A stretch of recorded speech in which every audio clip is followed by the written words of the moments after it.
l'était pas avant. Il le devient. C'est le problème de plein de gens, c'est qu'ils n'ont pas préparé leur retraite. La retraite, il faut y penser, il faut la préparer, il faut savoir ce qu'on va faire après, il faut avoir un objectif, il faut avoir un but.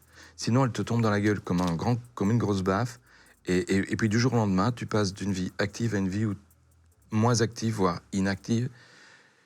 Ça peut être dramatique. Ça, c'était un gars qui dirigeait une grosse boîte. Il avait une activité qui était juste très soutenue. On lui téléphonait tout le temps, même le soir, parfois la nuit. Et puis tout d'un coup, mais du jour au lendemain, clac, ton téléphone ne sonne plus. Et tu verras, interroge des retraités, ils te le diront. La chose la plus inouïe qui se passe, c'est que mon téléphone ne sonne plus. Et ce jour-là, tu as l'impression d'être inutile. On ne t'en rend pas compte tout de suite parce qu'il y a un passage de flambeau, hein, il y a toujours une période transitoire. Et puis tu dis, ah, enfin la paix.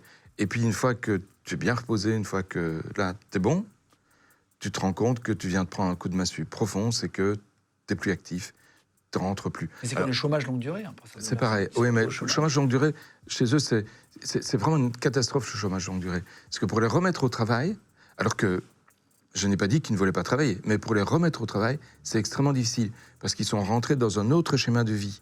Et c'est ça le problème, essentiellement, ceux qui sont des malades longue durée ou des chômeurs longue durée, c'est qu'ils sont dans un autre schéma de vie, ils sont désinsérés du milieu professionnel.